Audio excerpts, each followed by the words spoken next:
Hey, check out this great conversation on shoeing. Well, I always feel that it seems to be my destiny to be leading things through troubled times. Some people are on these great boom cycles, and I've never been on a great boom cycle. I've always been, oh, things are a bit tricky. How do we get out of this? Hey, welcome back to another exciting edition of the Shoe and Show. I'm your co-host today, Matt Priest. I am so excited to have Christie Horan with me today as my co-host because Christie, this is going to be a really fun episode. I really appreciate you hanging out with me today. Yes, I am so excited to be here, and I'm super excited for our guest today. Yeah, so Jane Wilson, who has had an illustrious career with Clarks, the iconic UK brand, is also the chair of the British Footwear Association, and is also the master at the Worshipful Pattenmakers, the Society of Worshipful Pattenmakers. What's the official title, Jane? Worshipful Company of Pattenmakers. There you go. So just a couple months ago, I had the opportunity to go to London and speak at a black tie dinner at the Worshipful Pattenmakers annual footwear dinner in London. And so, Jane, before we even kind of unpack what a patent is, what a patent maker is, the history of the organization, we often start off our conversations with like your shoe story. How did you get in the industry and what's your background so that our viewers and listeners have a better understanding of where you're coming from as it relates to our industry? Well, hi, it's good to be here and great to see you and great to meet you, Christie. That's a lot of questions in the first opening sentence. So let me start with how I got in the shoe industry, shall I? I mean, it's a sad story, really. None of my family were in footwear. As a little girl, like all little girls, I loved playing shoe shops. My local shop was a company called Charles Clinkard, who are still a national retailer in this country, privately owned. So I was always very excited to go to that shop and very jealous when my best school friend got a Saturday job there and started working there, and I couldn't get in. So maybe that was my fate, but I ended up, after doing a degree in English literature, I decided, well, what's the natural thing you do? You join the footwear industry. So in those days, retail was taking off, and because it's a long time ago, in 84, I think it was, when I started with Clarks, and I started as a management trainee with Clarks and worked all the way through retail, running stores all over the country. And then I went into wholesale, worked as a rep, selling shoes all over the country, with some great stories about that. I always used to say I'll write a book about that, but I haven't got around to that yet. And then I went into product management and then ended up sort of building global product ranges. And that was after about 12 years. I had about 10 years out when I went over to a children's footwear company called Startright, which is even older, founded in 1798, so even older than Clarks. 9th generation family company, and they exclusively make children's footwear, and I was the CEO there. And then after 10 years with them, I went back to Clarks as the chief product officer, working with a global remit for America, China, UK, doing the product portfolio for men's, women's, children's, sports, handbags, accessories, anything that was product. That was great. And then about 10 years ago, I left that and came into running a wholesale business, importing goods into the UK. Completely different because it was unbranded in the licensed arena, which I found quite challenging because it was very different to the branded arena. But I was there for 7 years, and they always said everything started to go wrong when I arrived because we had Brexit, then we had COVID, then we had about 4 prime ministers, which is nothing compared to how many we've had now. But everything, sort of like tectonic plates in the footwear industry, shifted.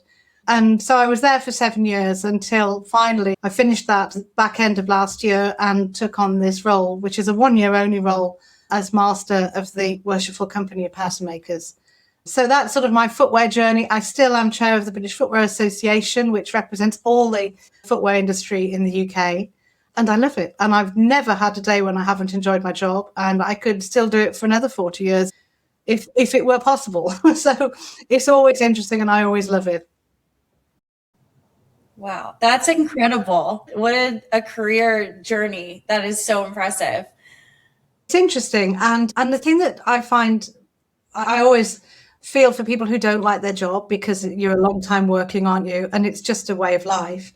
But also it's always learning. So as Matt said about when we met in March back in the UK, you're always learning something new. And the longer you go on, the more you feel as though you don't know and you still have to learn. So yeah, great fun. That's for sure. Maybe what I will to just maybe to set your mind at ease, it went wrong for everybody for those years. So I don't think it was your arrival at the new company that made that all happen. So No, I kept trying to tell myself that, but whenever you helped to write the report for the auditors, it sort of looked like excuses and bleak, but it was pretty bleak. It was pretty bleak. Yeah. Oh my goodness. Well, Matt, you got a little bit of a taste of the Worshipful Company of Pattenmakers when you went over to London, but I have no idea. So Jane, can you tell me a little bit more about who the Pattenmakers are, what you do, and what your role is? Yeah. So, well, the Pattenmakers Company is one of the ancient livery companies of the City of London. So London, just to give a brief, not wishing to teach you things that you already know, but London obviously is a huge city, but the square mile within London is called the City of London. And it is a square mile city, which is governed completely separately by a Lord or Lady Mayor. This year it's a Lady Mayor, and it's only the 6th Lady Mayor in 600 years. So it's quite amazing having a Lady Mayor. But that 1 square mile is a separate jurisdiction, and she and the whole of the City of London report directly to the King. Nothing to do with Parliament. The Prime Minister doesn't have any governance over them. They have their own police force, and they run the judiciary. So they run the Old Bailey. You'll have heard of the Old Bailey. And the 2 sheriffs live in the Old Bailey and are the ceremonial heads. Now, funnily enough, one of those sheriffs this year is a pattern maker, and he's Deputy Keith Bottomley, yes. So anyway, I digress. So wait, does that mean if you get pulled over for driving too fast, you might get away with it? You might be able to persuade them. I don't know, but it does mean if you're a liveryman, you can be hanged with a silk scarf as opposed to a rope. So that's quite important. Yeah. And you can drive your sheep over London Bridge, which I'm going to be doing in November. Okay, good. I bet you are actually going to do that. That's not a joke. Yes, I am. Yes. I'll send you some pictures when we've done it. I would love that.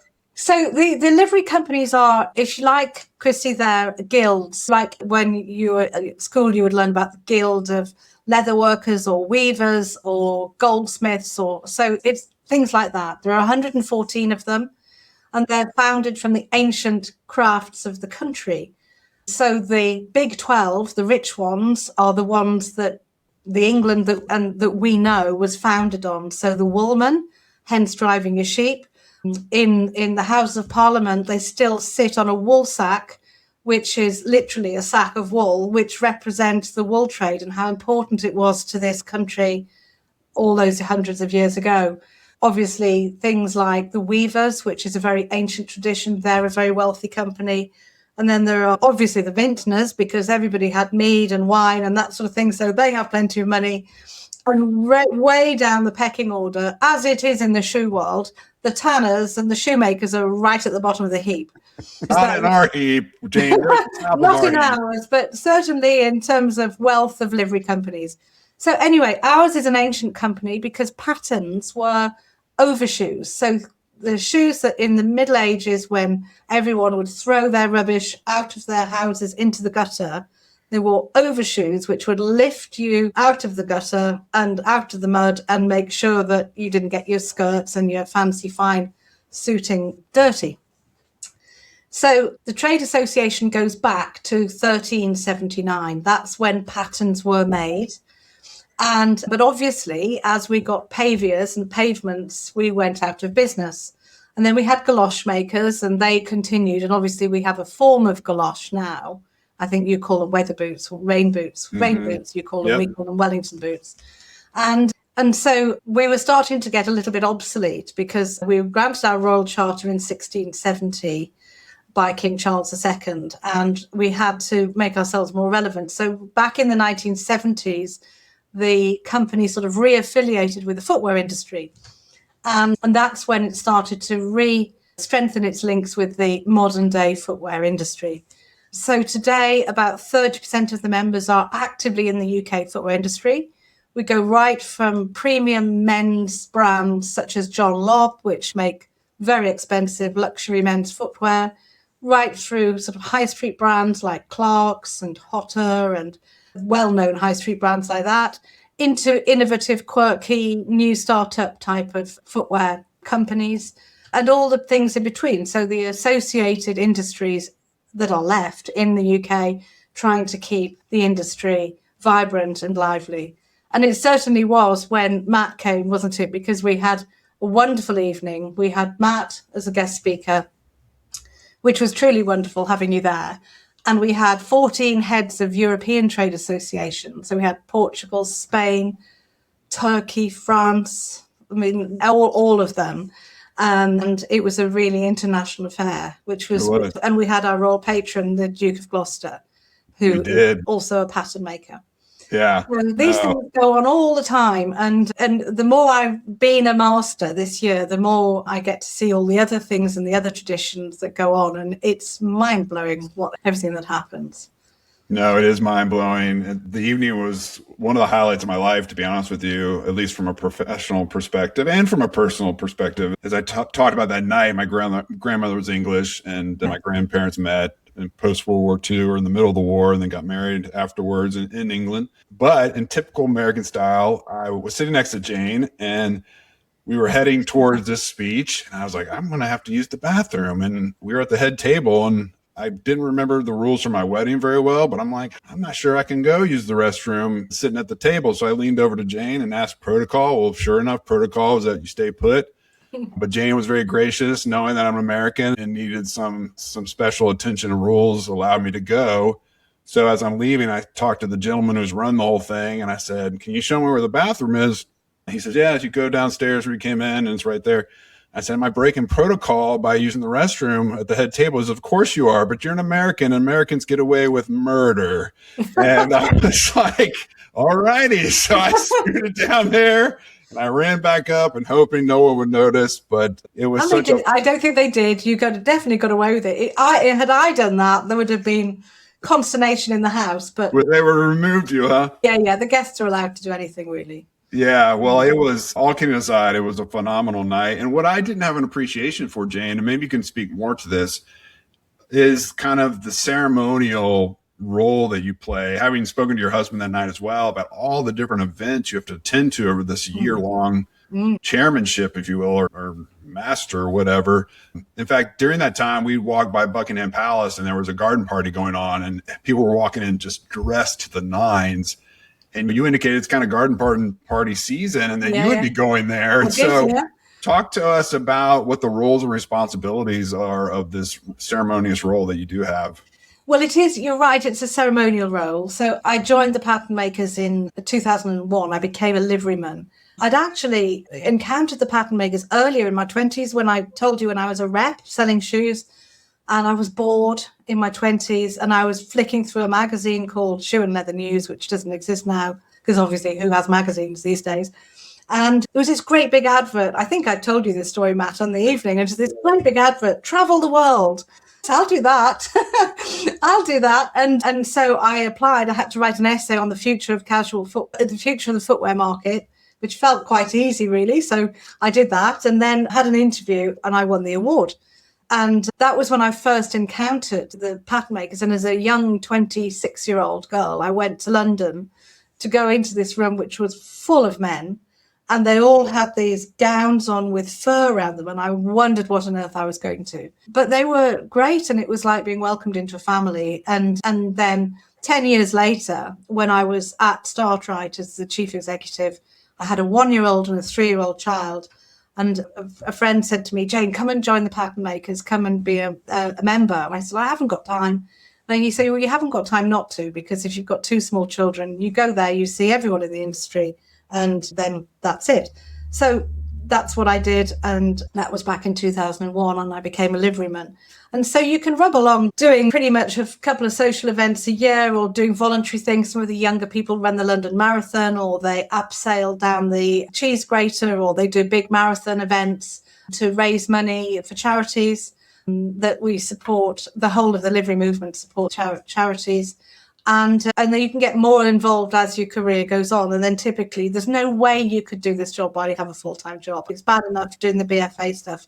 I've been to 38 events in 3 months, and they're all big things. So yes, the Royal Garden Party was definitely a highlight. Definitely a highlight. I had to get a hat for, obviously. And Take us behind the scenes real quick on that experience. well, my invitation came about a week before. I knew when it was potentially, but I hadn't had an invitation and I wasn't sure if it. So literally a week before, and the ladies will appreciate this. Oh my goodness, I need a hat because I don't have one in the drawer, sort of thing. So I went to a shop. I had only time to go to one shop. I said, I need a dress and a hat for a garden party, and I'm not leaving till I've got one. So it was that's what happened. And then we got there. And it was just magnificent. It was surreal, really. It was calm. And it was just calm, the way things that are superbly organized are really calm. And everybody just walked in. It was a beautiful sunny day. And the band of the Royal Marines are playing in the garden. Then some trumpeters come out onto the back terrace and announce the arrival. And it was the King and Queen that day. Sometimes it's different members of the royal family. It was the King and Queen. And they come out and they talk to people all the way through as they go down to the royal tea tent. And there really is a royal tea tent, but that's for very big VIPs. We didn't get into that. The thing that I really liked, apart from seeing the royal family with the gardens were beautiful. And as a child driving around London, you see Buckingham Palace and this big wall going, and you always wonder what's on the other side. And getting inside and seeing that was just beautiful. And it's everything that you imagine. The cakes that were served were tiny little bijou sort of cakes, tiny little scones and little sandwiches. And it was just all very proper, and teacups and things. It was really lovely.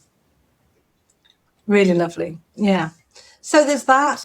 Some of the highlights already. I've been to the 125th anniversary celebration of the Submariners, which was astonishing. Completely blew my mind, really.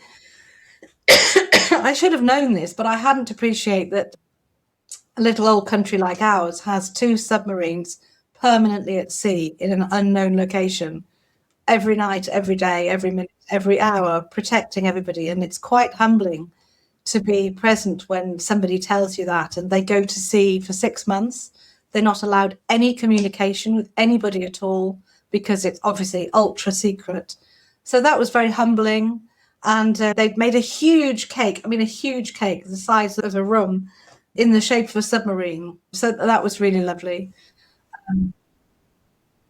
Completely different, the complete opposite. And you imagine some sort of bruising chef from one of the submarines that had made it, and it was his pride and joy statement. It was amazing. And it had all submariners lined up, little figures of submariners all the way along it, like they're standing as a submarine rises out of the water, and they all line up when they're coming into port. So it was really cool. We went to the 100th anniversary of the Master Mariners, and I was bowled away to find that the Master Mariner is the Duke of Edinburgh. And the person who welcomed the guests is the Princess Royal. So they did a little brother and sister double act. Sort of as siblings would compete a little bit for who could be the wittiest, and tell you that was really fun. But that unusually for England was in 36 degrees heat, and the men were in white tie and tails. It was unbearably hot. So that was, yeah. But then another cool thing that I've done that I've really enjoyed was also a highlight was we did a sponsored walk from the Old Bailey, which is obviously where the criminal court is, to Brixton Prison to raise money for offenders and offenders rehabilitation. And then we went into the prison, and I've never been in a prison before. So just taking a look around and talking to obviously offenders who were probably quite good offenders because they're on their way back out, sort of thing. But nonetheless, it was very interesting and quite sobering. So there's extremes. There's lovely grand things that it's a privilege to be part of. There's a lot of tradition, particularly associated with the armed services. And then in September, every year the new sheriffs are elected, and then the Lady Mayor will stand down. There'll be a new Lord Mayor. And the only people who are allowed to elect those officials in are the masters and the liverymen. So that's how it works. That's their official purpose. Yeah. So you all pile into the Guildhall, which is right in the centre of the city. And you have some sort of election things, and the liverymen of the City of London, of all the 114 companies, are eligible to vote. So, yeah, it was interesting. So crazy. Massive learning curve. But I'm glad it's coming up to summer break because, boy, do I need one just to rest and regroup before the autumn. Yeah. And what are you looking forward to? It seems like you've done so many incredible events and seen so many amazing things. Is there something that you're looking forward to coming up? Yes, there is. I mean, the September tends to be, and November are the civic events where we re-elect all the officials. So that's quite a lot of standing around in robes and voting and that sort of thing, which is new for me. Okay, sorry to interrupt. You're talking about walking and standing around. Is there a certain shoe that you like to wear To do that? Yeah, comfortable. Yeah, no, I do wear comfortable shoes there's a lot of walking. So we do a lot of parading through the streets, which is quite embarrassing, but you'd love this. I went to York. I don't know if you've heard of the city of York in the north of England, and we had to parade in our robes, and these are big, ours are red robes, so they're quite splendid. And we have hats on, and we went down this street called the Shambles, which is a very narrow street. But of course, it's got quite a lot of Harry Potter type of themed things now. And there were some American tourists there, and they thought we were from a film set for Harry Potter. I mean, it was very funny. But I mean, we could have been because we looked about that era. We just needed a magic wand under our cape, and we'd have been That's fine. right. You should have said yes. Of course. Would you like a picture with me? Exactly. But yeah, so parade, and we have the Lord Mayor's Parade in London in November, when we literally walk through the streets of the City of London, and that's another big fundraiser. There's a lot of walking around. You know, heads up, it was going to be like this. Like, did your predecessor, was there any kind of, hey, Jane, just FYI, you're going to be doing a lot of walking, a lot of protocol. You're going to wear your robe. Because I see you on LinkedIn and I see all your different events. I'm like, no. Oh, that's how she was dressed at the one I was at, but that's a different event doing something different. Oh, yeah, loads of. I mean, I've done it in Switzerland. We went to Zurich for a festival called the Burning of the Bug in Sechsleuten, where the guilds are invited by the guilds of Zurich. And that's a huge street parade, which was absolutely marvelous. The whole of Zurich was out on the streets, and we all had to walk through. And they kept throwing flowers at us. And we had armfuls of flowers. And you think our traditions are crazy. We get to the center of the city, and they had a huge bug, which is like a bonfire thing, which was loaded with pyrotechnics as well. And it was really hugely tall, like sort of, I don't know, 50 feet tall. It was huge. And they set it on fire. And depending on how well it burns, depends how good the summer is going to be. And it's an indicator that it banishes winter and welcomes summer. Well, it was a good indicator because this one went up in 13 minutes. Literally 13 minutes, the whole lot. It was exploding everywhere. And while they're doing that, they gallop horses around it. I mean, how those horses even stayed going around, I don't know. But to prove that it's not a fix, last year and the year before, it didn't burn at all. So last year, they had real problems with it. The year before, it didn't burn at all, and they had to tow it away somewhere else and try to burn it. Does that mean it's a prediction that you're going to have a 36-degree day? Is that what that means? You work that one out for yourself, yeah, possibly. But so there's that, and then we do quite a lot of remembrance things in the autumn in November, around the 11th. There's quite a lot of ceremonial stuff there because. Do you have to be English to be in the company? No. Do you fancy it? I fancy. That means I'm interested. Yes, I fancy. Yeah.